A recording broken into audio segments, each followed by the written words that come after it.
made in the 1934. And at that time it was very difficult to find film criticism, social criticism, etc. But on film, which is also literature, you don't find too much writers taking Hollywood into task on the kind of films they were making. So that's how I knew about Sterling Brown, but I didn't know what he looked like. And so after I came to teach at Howard University, Dr. Fletcher, if you know him, he was a graduate of Howard University, was giving a party, and Professor Ackland Lynch took me with him to his house, which was around 16th Street, a very bourgeois big house. And there was a lot of professors, a lot of people hobnobbing, and there was in the corner by the fireplace this man, and I'm always attracted to older people because I grew up in a culture that really worships aging. And although I was a troublemaker as a kid, not against older people. And so here he was sitting there, and I just saw him. And then I went and sat down. I don't know if somebody introduced me or I asked them, "Who are you?" or something. But when I discovered it was Sterling Brown, I was just, overboard. And we had little discussions, etc. And I knew he was at Howard then, that he was coming. Howard was not interested in his kind of person. For me, he's blunt, merciless on the way he takes white supremacy. And Howard is always apologetic about himself, and therefore they had put him on the 5th floor. I don't know if you know Ethelbert. Ethelbert may not agree with me, but his office was on what I call Siberia. At Howard University, when they put you somewhere by where the birds fly, it's like they're saying, okay. So Sterling Brown had an office there, and I was amazed at that age how you would walk upstairs to that place. And I saw him, studied him, and then I proposed to Howard University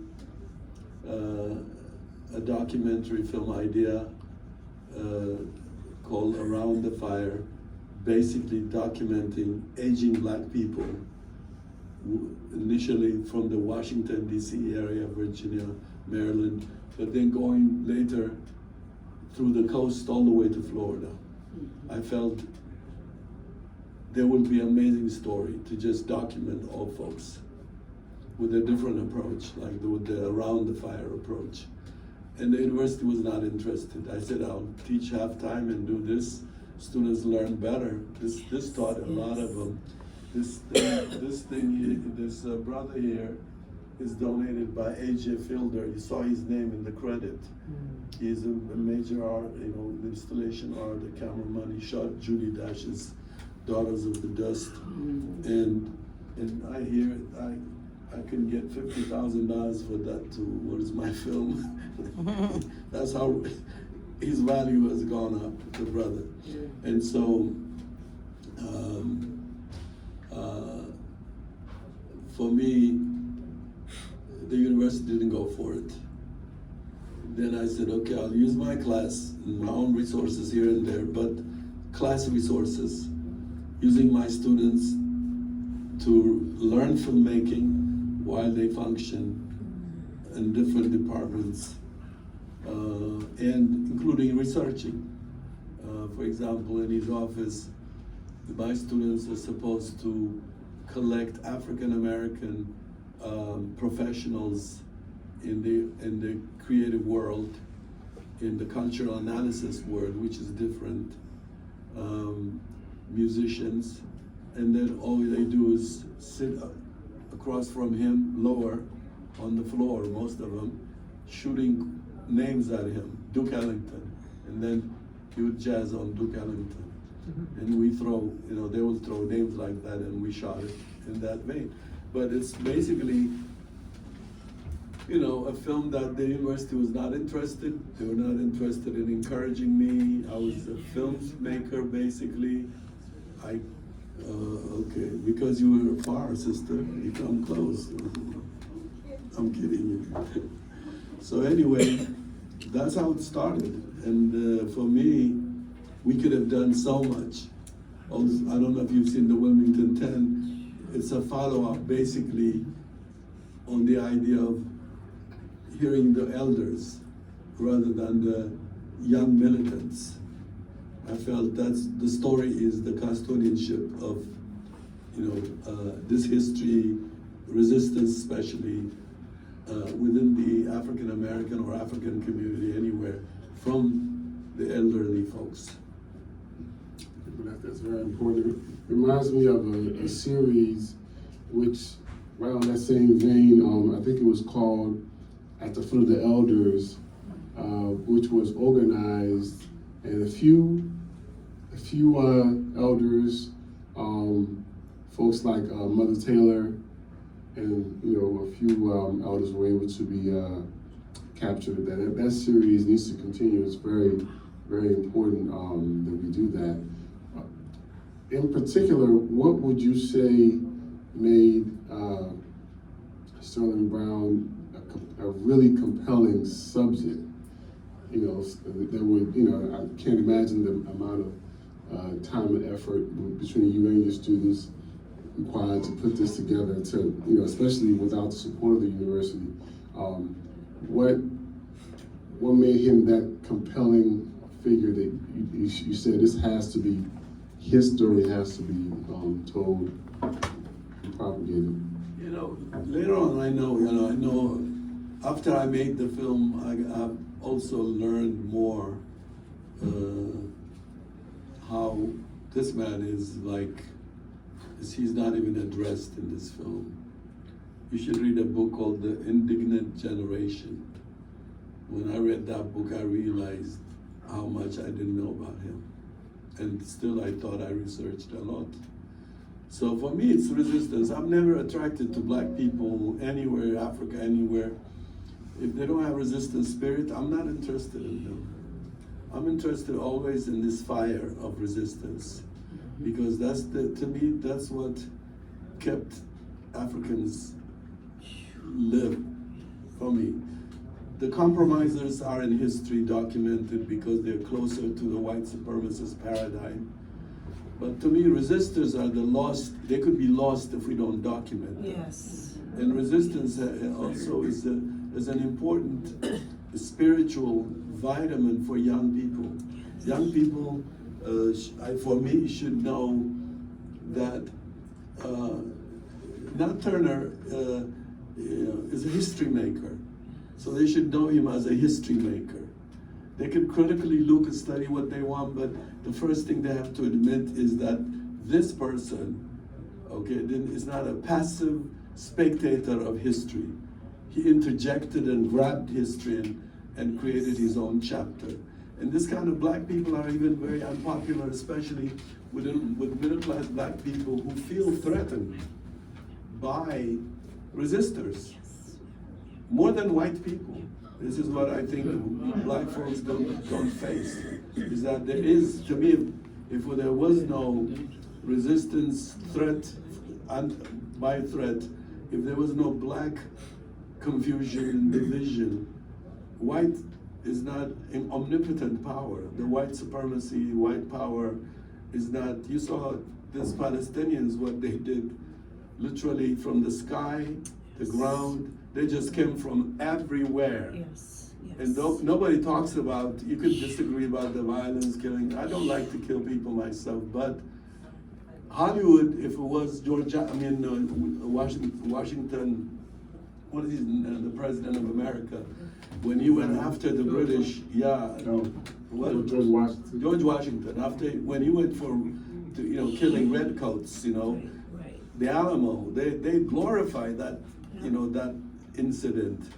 To me, this Hamas guys who were completely invisible in history, and nobody want to hear their pain, nothing. Yes. And suddenly they're like coming at a very invincible so-called enemy from the sky, from the ground. There's even they talk about documents like, you know, beheading, sexual rape. This kid didn't have time for sexual anything. It's the American psyche of sex that they attach to it. These people went with purpose from like all directions, and the omnipotent Israel power didn't know how to see what was hitting them. This is what is very enraging to white America and England and Israel. These people just did this thing. How dare you? And how did they plan it? Under their nose. That's slavery for me. Like Nat Turner, under their nose. Denmark Vesey, under their nose. Gabriel Prosser, under their nose. Okay?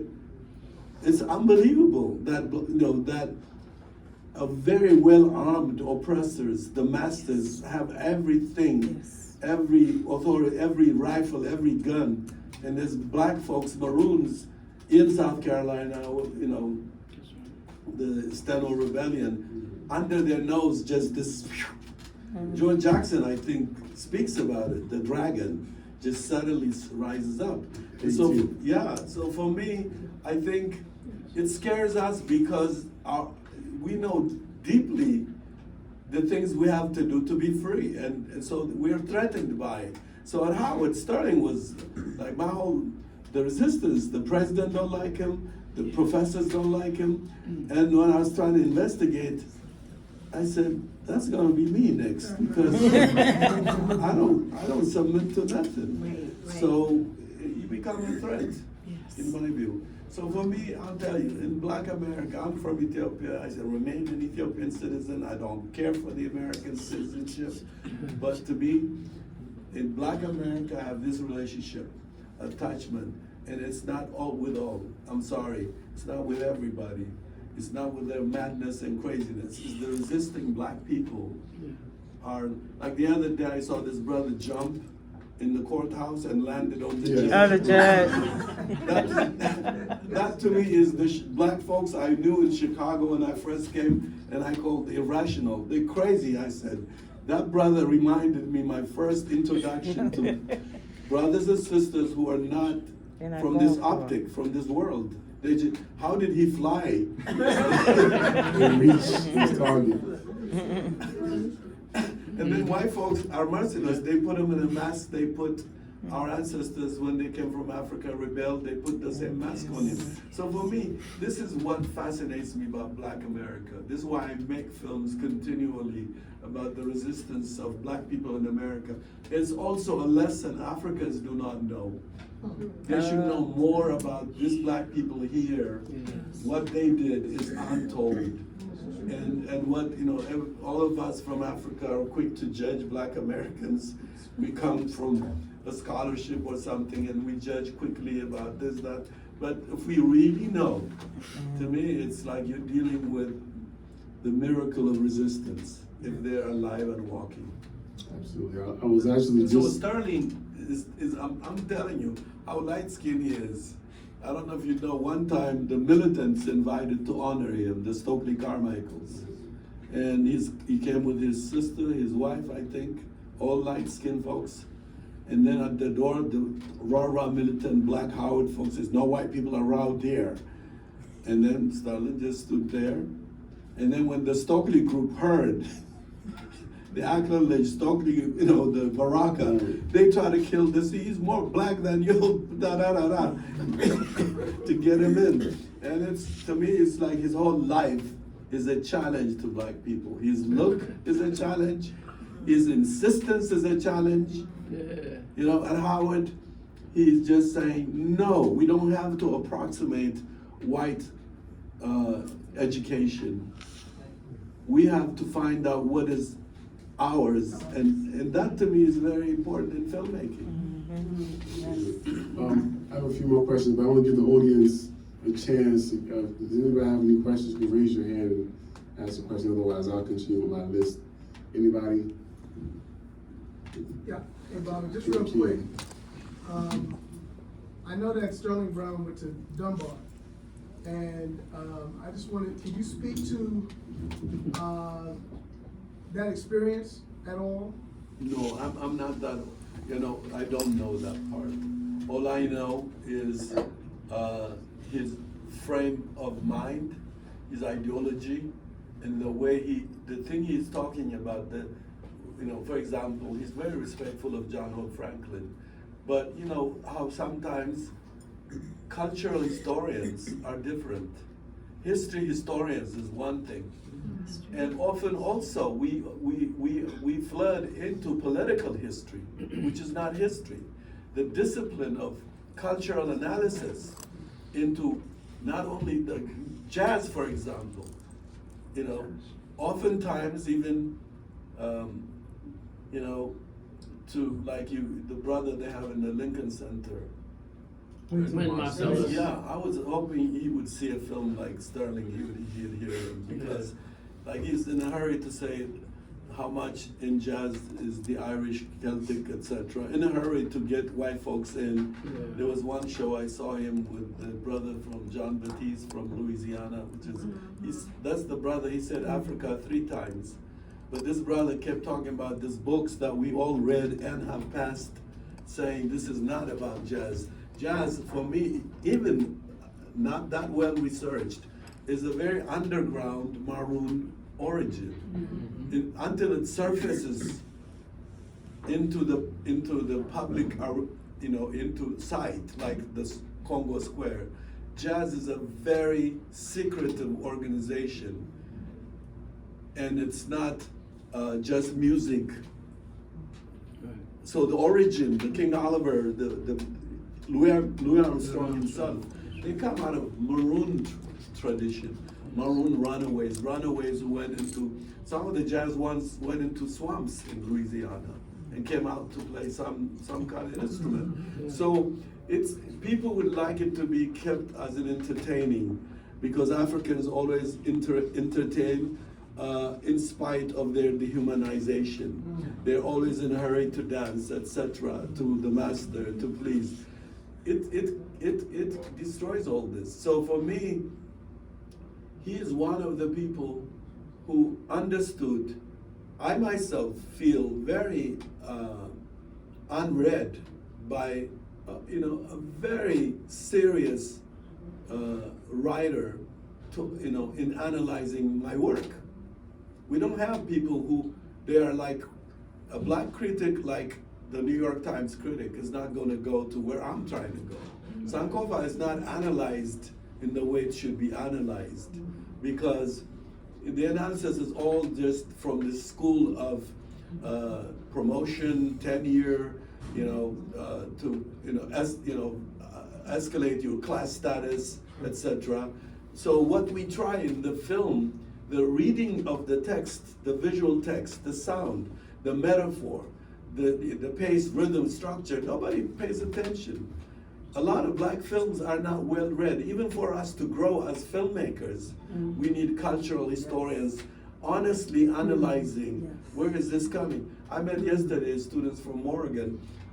They were telling me they wrote papers about Sankofa. I wish I could get that paper. It could teach me. These young sisters were here, were telling me they were learning. So for me, Sterling is there.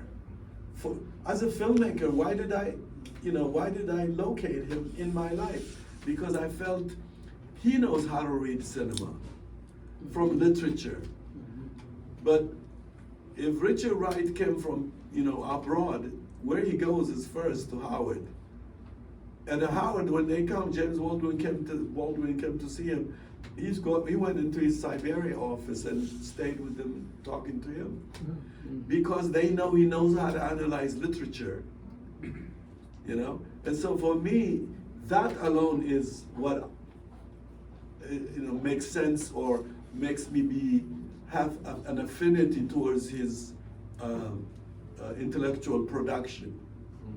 So that's the area I concentrated. But the area you were asking me, I think there are people now writing You know, of course, his intellectual work, paperwork, and all is bought by a white university. Howard, I don't think, fought to keep it. So our kids will go to Boston to read his letters. They found who was it? Carr. I think it's Carr. Greg Carr found Shirikiana's letter to Sterling Brown, a note she sent him during the shooting. Where it's there now. It's in Boston. Siberia.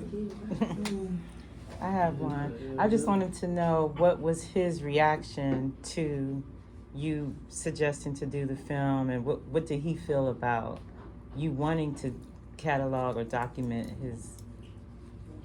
Well, you know, me and Shirikiana kept going to his house. And the music idea came from the records he listens, Okay. for example. And I think he was touched. When we showed him, he was emotional. Because I think we did not try to analyze him or, you know, bring the thing that people say at Howard about him, you know, because Howard has committed him to a mental institute at one point. They had him taken straight jacket. Yeah, they would have taken me too if I didn't leave early. So to me, no, it's serious. And I would say this to you. For me, he was very excited to be even around my students. My class literally took place in his office. They sat there and they listened to him. And you just seeing what's in the film. But they were like getting so much knowledge, better than what I would offer them in my class, about the aesthetics of being a storyteller. Because he's so well versed, you know? And so when I showed him on a Steenbeck before he died, he was emotional. In fact, after that, he kept coming to panels and workshops Shirikiana and me were conducting. He would come sit in the back and we will say a giant is in the back. And so it was very, for me, I think we respected him. He got that. It could have been a better film, that I know, especially now what I know, how much he was involved in transforming the literature, the writer part. For me, his poetry, I'll tell you, is like a painting, a picture. That's why we try to bring those black and white pictures, because his poetry is image. Old Lem is like an image. And so his hard work is transforming African American literature and progressive analysis on black writers, men, women writers of the 1920s. So I'm telling you, he's a very unsung hero of the expression of art, in my view. Filmmakers should read him, in my view. Especially if you feel, like for me, I read him a lot because it's connected to my film work. Much stronger than my films, but I am very much a student of that kind of Baraka, of course, Sterling, very. But Baraka is a student of Sterling. This Ackland Lynch is Sterling. When I interviewed him, we're making short films about black folks we know here, and one is Ackland Lynch. His whole discourse is Sterling Brown. Any other question? So okay. I was just wondering, were there any things about him, like hobbies or anything quirky or interesting? He was a quirky person, but that you found particularly surprising about him as you got to know him as a filmmaker? No, he's a very, very dignified, didn't crave to, for people to follow him, and he didn't, he just sat and you went to him. He was a mountain. If you cared, if you recognized, people go to it. When I saw him in nightclubs, he took us two steps down, or a jazz place by Georgetown. Yeah. He took Shirikiana and me because we want to see where he ends up. Pigfoot. He goes there, sits there. The whole folks, the community know him. And so to me, it's, you know, you go to his house around 5, 6, 7 o'clock, he's on the porch, scream, and he has a pipe, a bourbon, a glass of big bourbon. I mean, never drunk, he just solid, he can take it. He's Senegambian. So he does have ice cream. He likes ice cream, and I try to eat that ice cream he likes, but it's so full of, you know, the dangerous things that bloats you. So I didn't continue, but I said, why does he like that? Let me try it. And Shriek says, try briars or something. Besides, I don't look for quirky things, my sister, because to me, black people are crazy in America. And that's the front. And if you keep looking at that, you don't go to the depth of that person. So to me, black people, the thing is that what you see, it could be restlessness, it could be a lot of things. And you go deeper, you find an amazing, you know, upright something there. And that's what fascinates me. The external, a lot of people, you know, there's, you know, because I find some black people have big fight with silence. They don't like silence. They like noise. And I know why. Because noise is a hiding place for many Africans. In Africa, noise is where we hide. Because we can live one more night, one more day for our children, whatever. But noise is our game. But you know, behind the noise is this deep person who's like need a painter or an artist to capture.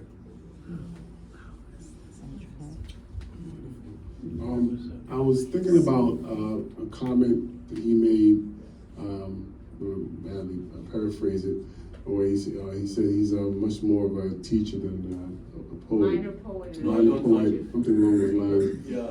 But I wanted you to talk about his poetry a little bit. What would you say what's his favorite poem? For me, his poetry is about the black people we sometimes do not see, who don't have glamorous earrings, glamorous look at me. He was documenting black people who are peasants and workers. To me, that is revolutionary. Coming from Ethiopia, my first film was about Ethiopian peasants. I see the black folks I saw in the South that every time I travel to do a film or what, I see them in his poetry. This dignified black people. One time I just landed into Louisiana with my students looking for a location for Sankofa, because we were trying to shoot it in Louisiana first. And so we went to Baton Rouge, Louisiana, where the Mississippi meets. We found this old man there. And I said, Sterling Brown's old man. He's just sitting there looking at the river. I've seen him in his poetry. You know, and I was telling my students, this is the image I saw in his poetry. And then when we came back, and the students that were with me, one is, she's in Texas now, she said, Gerima, I read his book. You're right, this character is that guy. So you see, everywhere you go, Lynchburg, Virginia, Buckingham County, anywhere I go, North Carolina, South Carolina, you find Sterling Brown's characters. And they are negligible because they're not the kind of black people that say, see me, see me, see me with blinkers. They're just settled black people who live their life and they don't want nobody mess with them. And they just occupy space. You pass by them. How many of you seen Intruder in the Dust, the white movie? There's a black man called Hernandez, an actor. There's a black character there, it's just amazing. He lives in that movie. when we saw it as students, you know, so many stereotypes, so many Uncle Tom, so many jokes played against Sam, Bogart stuff, and all this pisses us back.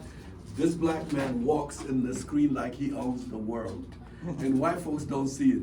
When we saw the movie, the black students, Native Americans, everybody saw that. Who was that guy? And we started to research his name. The way he occupied, not directed, it was just this black man. He just, the way he walked, we felt so, we experienced the black man walking in white people's frame without permission or license, and they just have to film him like that. They're not going to direct him. And we were like fascinated. That's how I see Sterling Brown's poetry. I see, and I didn't read it when I was a student. I didn't read him. I only read the film article he wrote because I was trying to find, I was writing a paper on stereotype, and who wrote, tackling that, Sterling Brown. In fact, the white woman who wrote the novel accused him, saying, "You should be grateful I let your people be in my story." And then he wrote her back again.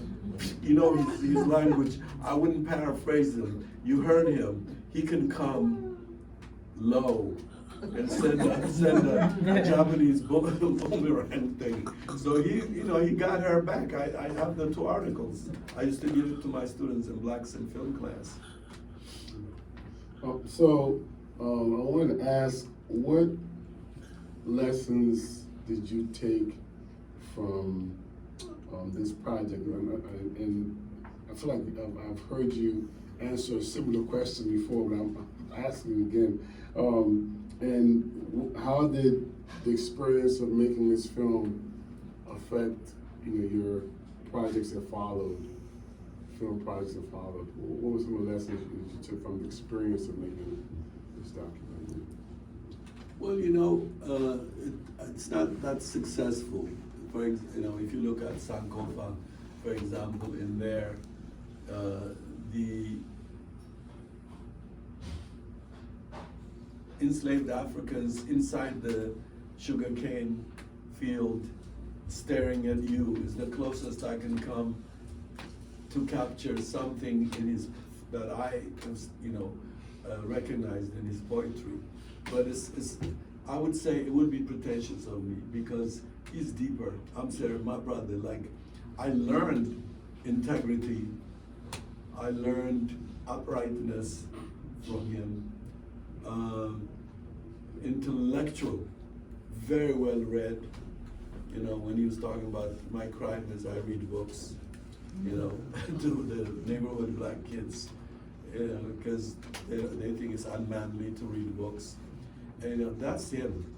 So for me, intellectually, he's a well-read, not only on, there's a thing he does. He takes the swing low, swing chariot, and the way he interprets, I'm not gonna touch it. Look for it, Google it, maybe Siri, the new white lady, might know where it is. But I'll tell you, he takes it and say how blacks would write that. And it's an amazing experience to hear it. I think I heard it on PFW once. And so for me, his poetry is a painting. That's all I'll say to you. You talk about, Duke Ellington. You talk about, Coltrane. In poetry, for me, Sterling is. And also, he never compromises. He never says, let me make the bosses be happy at the expense of black people. These are serious things. For example, when a filmmaker suddenly says, my story is about love story. Love is universal.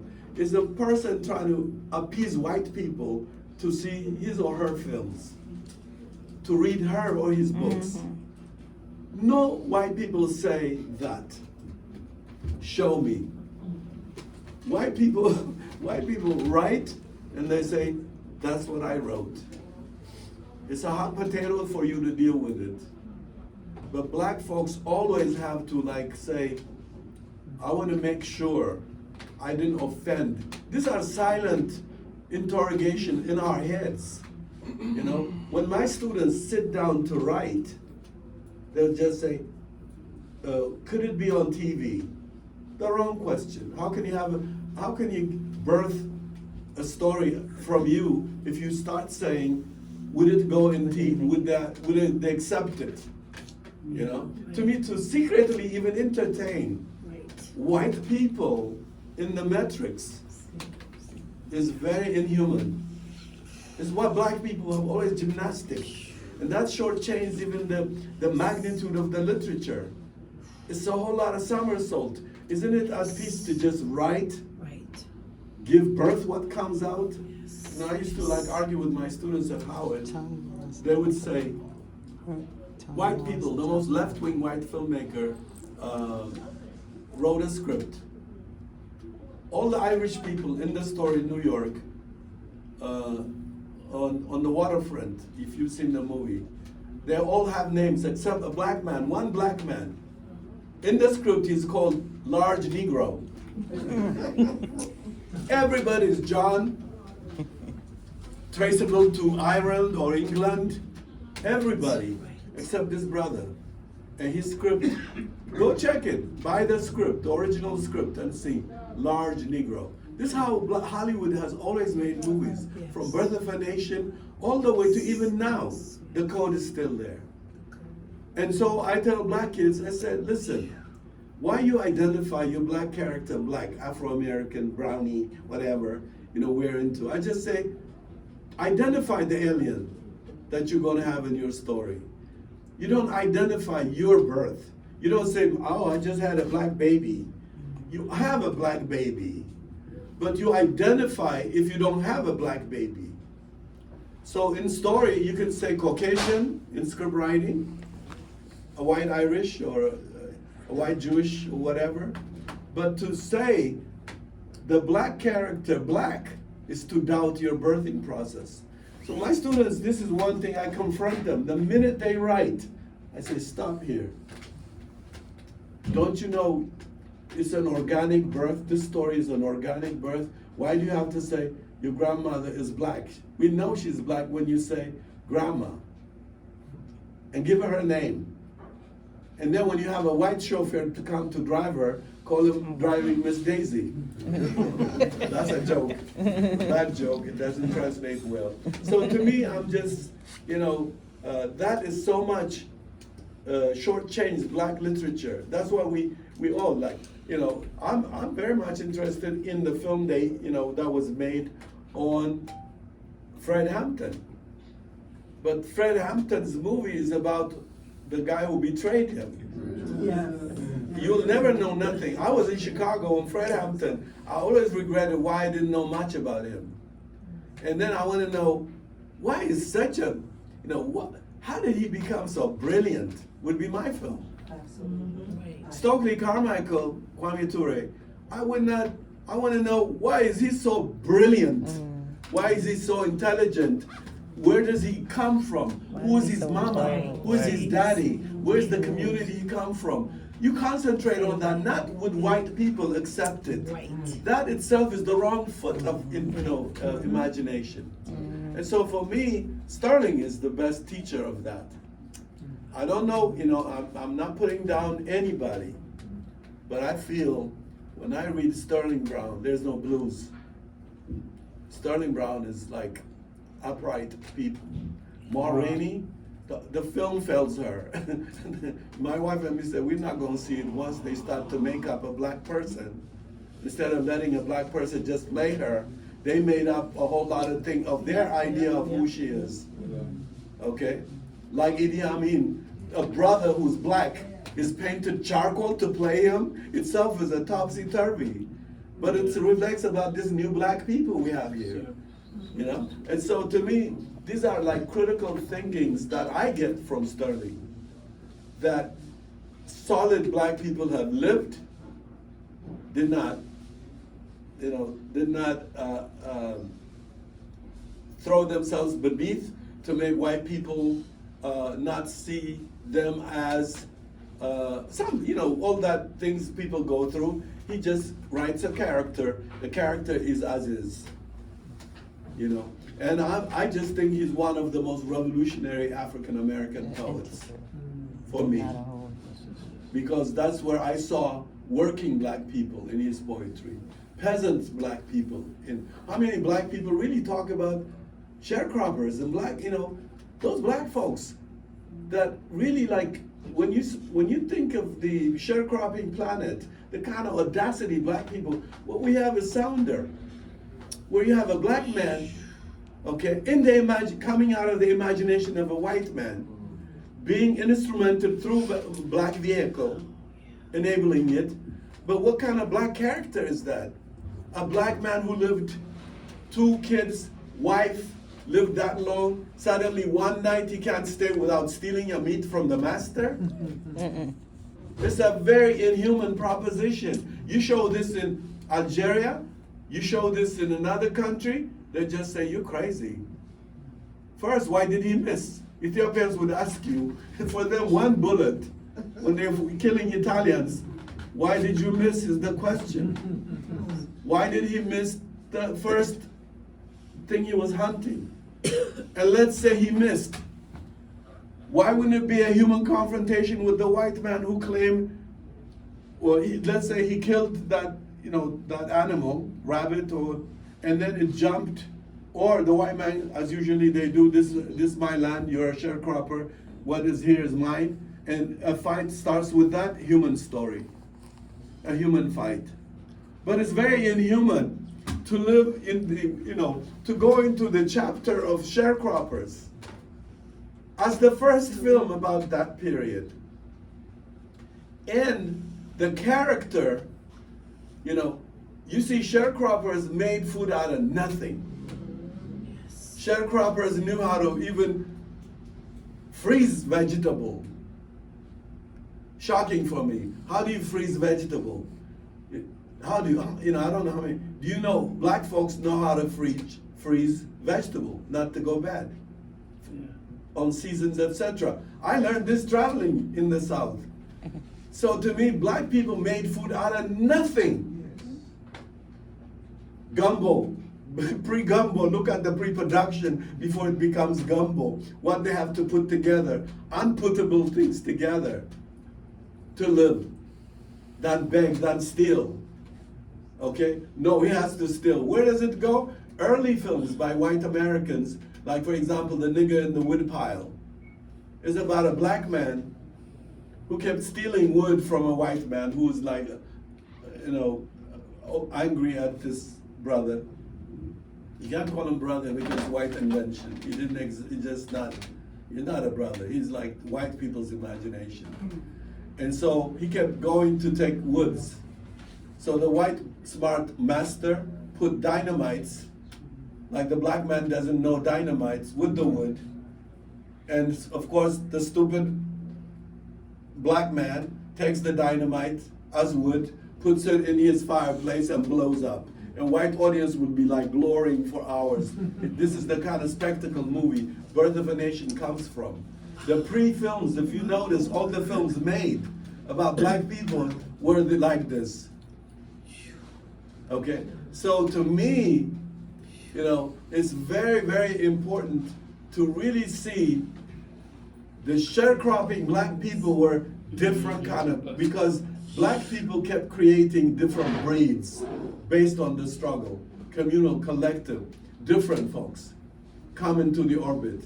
The ones who come, like now, we think they were, like during the Black Panther, my frustration was the Black Panther Party had this idea, they were like the new guys in the block revolutionaries. They didn't know how to tap the earlier revolutionaries, who I think are amazing, given the circumstances they functioned. You know, I don't know how many people know. Do you know there was a Senegambian organization in Mississippi in the 1700s? And so why would the Dashiki kid now in Chicago looks down upon that group? I would learn, ooh, this is serious. Why was it called Senegambian?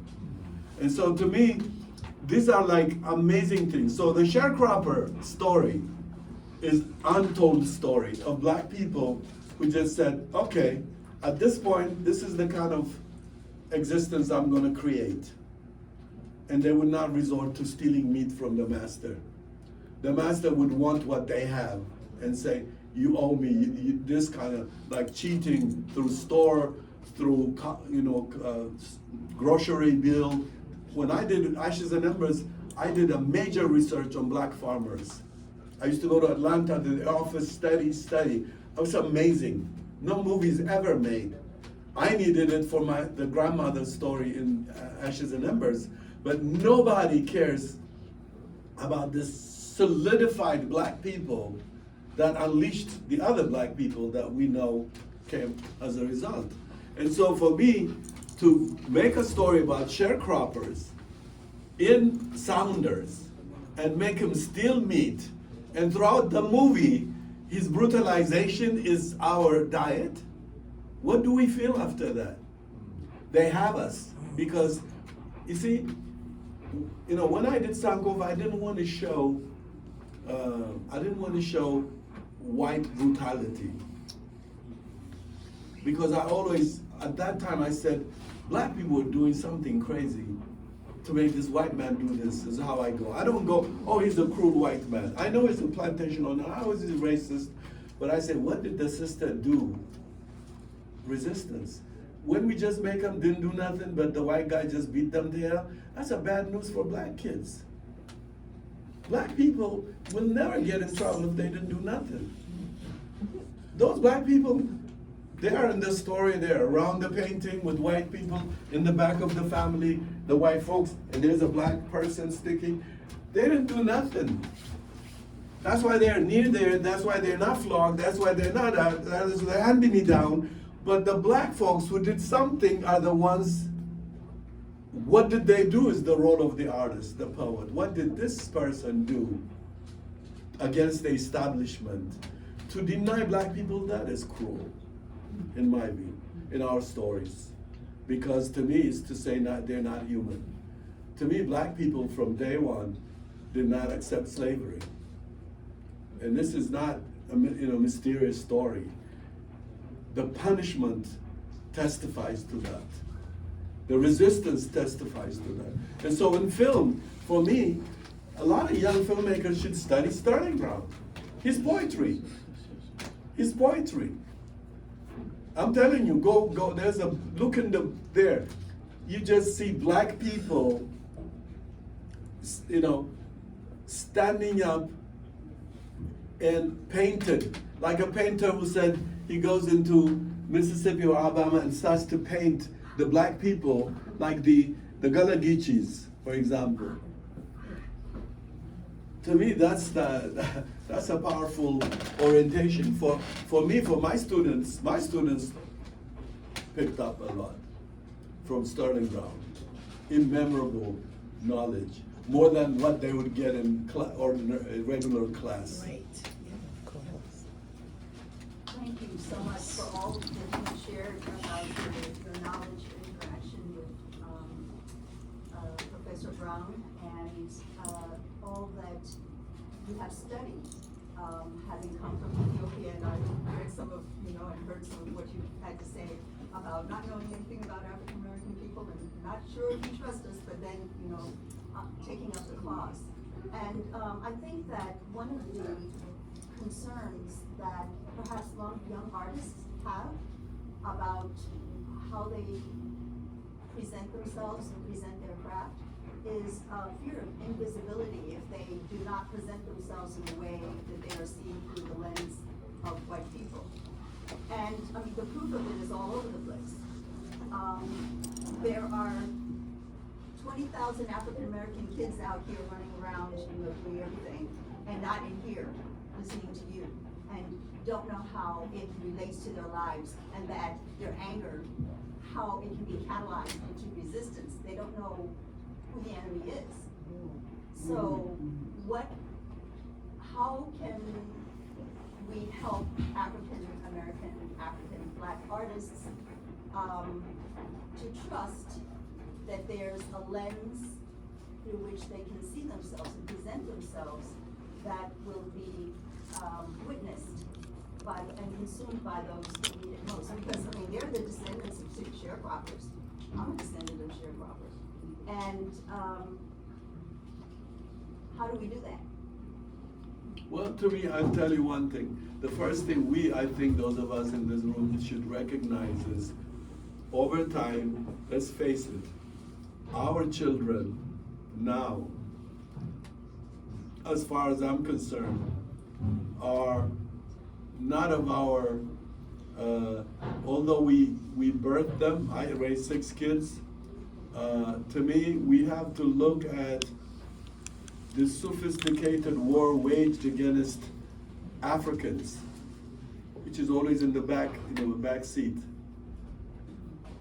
Our children are captive prisoners of cultural war. They're in prison. The ones you're describing out there, we couldn't get in here. My sister, we gotta first recognize they're captured. They're the cultural prisoners of war, in my analysis. Now, but everything has its comings. And what is very important is to prepare ourselves. Those of us here to keep making sure we do that, young sisters who have a poetry book to write, they're published. Filmmakers should be supported, young filmmakers should be supported by the Black community. The more white community subsidizes the Black artists, the Black imagination, we were never going to come out of that prisoner of war situation. So for me, it's very important that the community that is conscious should be culturally aware of the cultural warfare waged against their own children. This is serious. For me, I taught at Howard 43 years.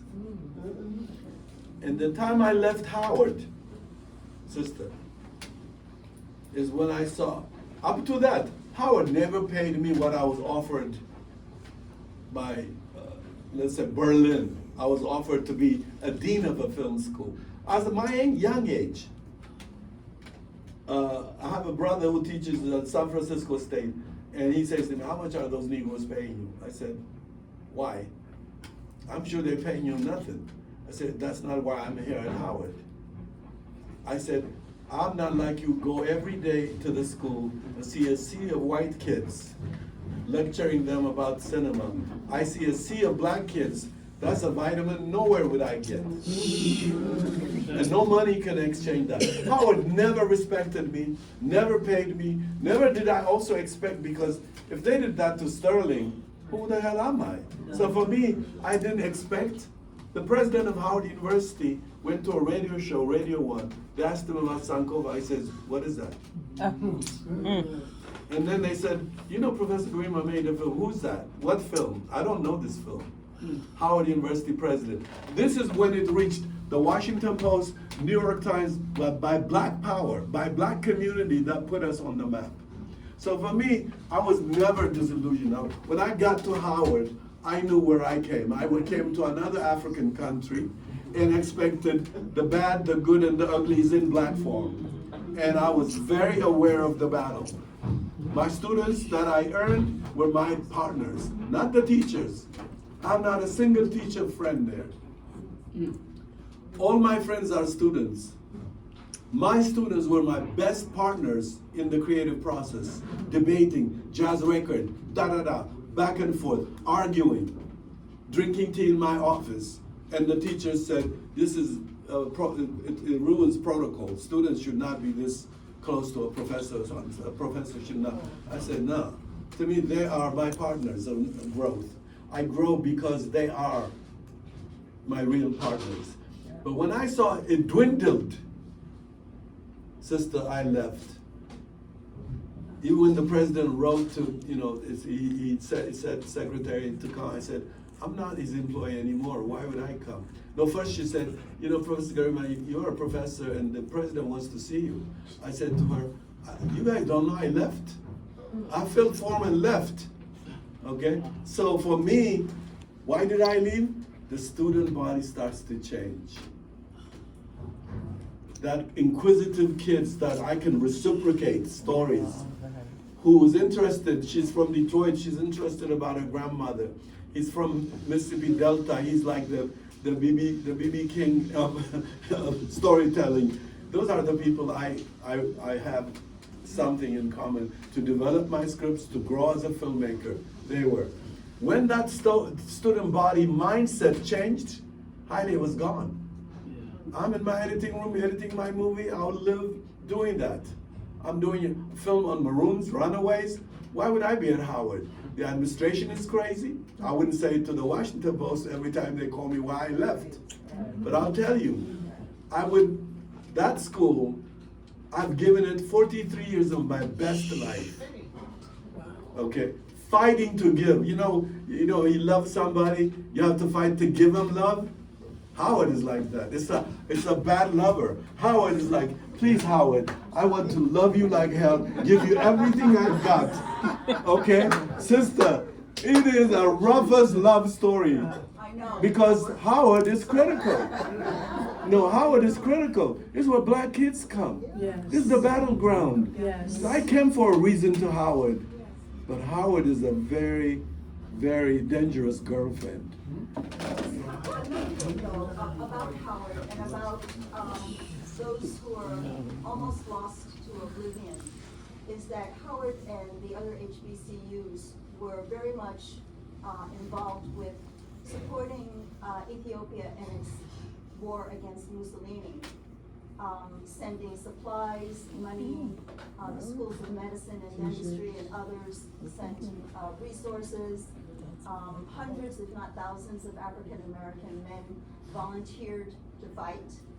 And I hardly know anybody who knows that. I do, sister. I'm making a film downstairs. Come another day, I'll show you those sections.